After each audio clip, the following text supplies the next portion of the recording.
Salut à toi, j'espère que tu vas bien. Bienvenue dans le podcast Sécurité personnelle. Alors aujourd'hui, on va changer de sujet. Aujourd'hui, on va parler des agressions sexuelles. Notamment, si tu es une femme, comment est-ce que tu vas faire pour te protéger de ces fameuses agressions? La première chose que tu peux faire, c'est d'apprendre à dire non. C'est l'un des conseils les plus importants. Si tu ne te sens pas à l'aise avec quelque chose, dites non. Surtout ne pas hésiter. Il faut que tu laisses personne te forcer à faire quelque chose que tu n'as vraiment pas envie de faire. Ça, c'est super important. Il faut que tu puisses t'affirmer. D'accord? Ensuite, ce qui est important aussi, c'est lorsque tu es en dehors de chez toi, de ton domicile, fais attention à ton environnement. Sois conscient de ton environnement et surtout avec qui tu es. Si tu ne te sens pas à l'aise avec la personne avec laquelle tu es, peut-être tu étais dans un bar et tu as rencontré quelqu'un et finalement tu as décidé de faire une petite balade avec pour papoter, pour discuter. Si tu ne te sens pas en sécurité, pars, va-t'en. Ça, c'est la base. Naturellement, si tu sors peut-être en soirée ou si tu vas rejoindre tes amis pour fêter un événement, évite de boire trop d'alcool. Donc le souci, c'est que l'alcool, ça peut te rendre tout simplement vulnérable aux agressions sexuelles, hein.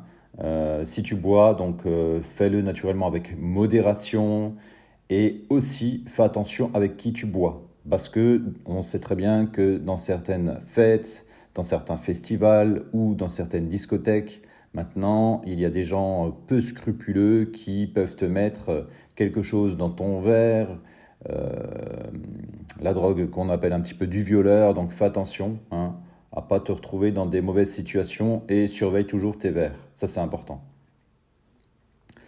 Naturellement aussi, ne rentre pas toute seule chez toi la nuit.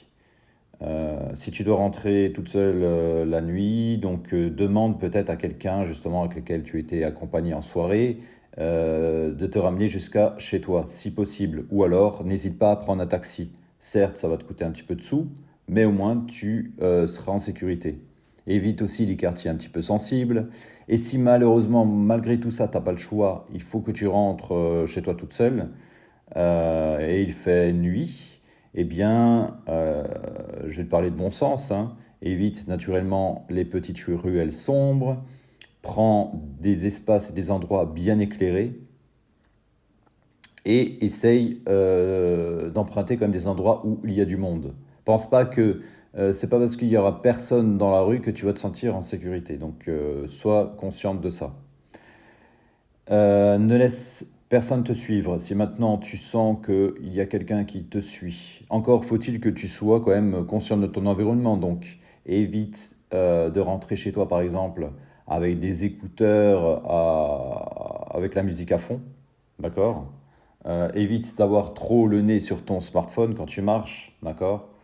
Donc essaye d'être conscient de ton environnement. Si tu entends des pas derrière toi, tu peux jeter un petit regard derrière pour voir s'il y a quelqu'un qui te suit. Mais évite de trop tourner la tête, car si tu tournes trop la tête, tu peux facilement passer pour une proie facile.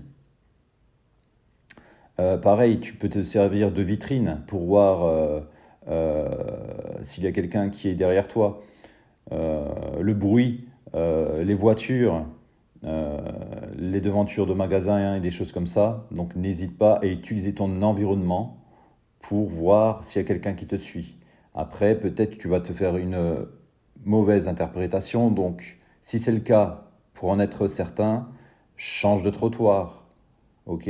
Change de rue et peut-être fais un petit détour. Et s'il y a réellement quelqu'un qui te suit, à ce moment-là, sors ton téléphone, euh, appelle un proche, n'hésite pas à appeler la police ou à pied, plutôt que de rentrer chez toi, à ce moment-là, dirige-toi vers un commissariat de police ou bien une compagnie de gendarmerie.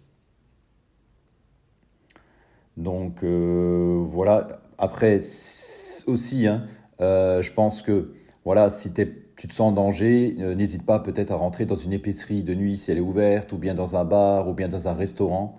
Et justement, à ce moment-là, pour prévenir justement que le gérant, qu'il y a quelqu'un qui te suit, et n'hésite pas à appeler la police si tu te sens vraiment pas en sécurité. Comme ça te laissera quand même le temps soit d'appeler la police ou d'appeler un proche pour que on puisse venir te récupérer.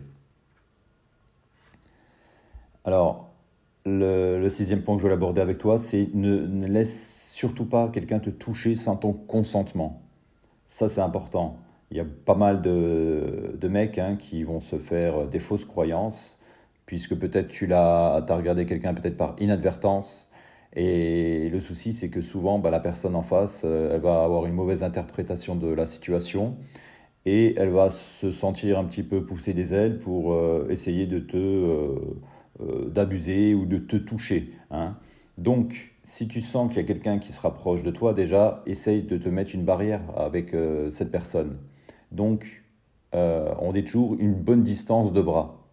Donc, pour faire simple, tu imagines qu'autour de toi, il y a une sphère, imaginaire naturellement. On appelle ça un peu la kinésphère, un petit peu dans le domaine de la self-défense. Donc, toujours au minimum du minimum, il faut qu'il y ait une distance de bras. Car si maintenant il y a un potentiel ennuyeur ou agresseur qui s'approche de toi, à une distance qui est inférieure au minimum d'un bras, eh bien à ce moment-là, tu risques d'avoir des soucis, tu es vulnérable. Donc, quoi qu'il arrive, prends toujours une bonne distance de bras. Et si quelqu'un te touche sans ton consentement naturellement, parle fort, crie, dites non, et retire-toi, et reprends à nouveau ta distance, quitte à fuir. Ça, c'est la base. Euh, Toujours une bonne... Plus tu as de distance, plus tu te sentiras et tu seras de manière pragmatique en sécurité. D'accord? Donc n'hésite pas à hurler, à crier. Ça, c'est important. Ça peut dissuader la personne. Et affirme-toi. Surtout, l'intonation de ta voix doit être quand même assez conséquente. Ça, c'est primordial. Car si il y a quelqu'un qui vient en face de toi et tu commences un peu à avoir une intonation de ta voix qui descend, c'est pas bon. Pareil, le regard est un regard bien décidé et ferme, plutôt qu'avoir les épaules qui sont rabaissées et la tête qui regarde qui commence à se pencher vers l'avant, d'accord? Ça veut dire que là, tu vas passer en mode victime. Et c'est pas l'objectif. L'objectif pour toi, c'est que tu sois un peu une cible dure et pas une cible molle.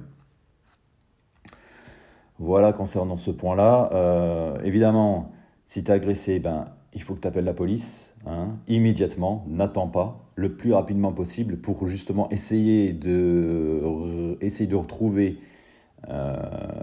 l'agresseur. N'aie pas honte.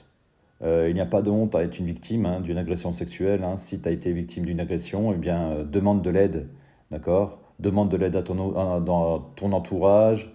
Il y a aussi des associations pour ça, des psychologues pour ça, donc surtout n'aie pas honte. Parle-en à quelqu'un avec lequel tu as ta confiance. Parler justement d'une agression, ça peut t'aider à t'en remettre. Comme je t'ai dit, n'hésite pas à obtenir de l'aide d'un professionnel.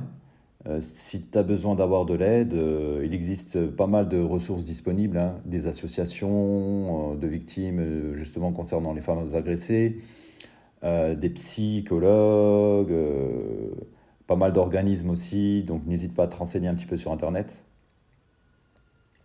Donc si maintenant aussi, une chose, si tu connais des personnes dans ton entourage qui ont été victimes de ces méfaits, donc n'hésite pas à les soutenir. Tu peux aider donc toi les victimes en les écoutant, en leur offrant ton soutien et surtout en t'engageant à lutter contre les agressions sexuelles. Tu peux par exemple participer à la vie d'une association concernant ce type de fait. D'accord?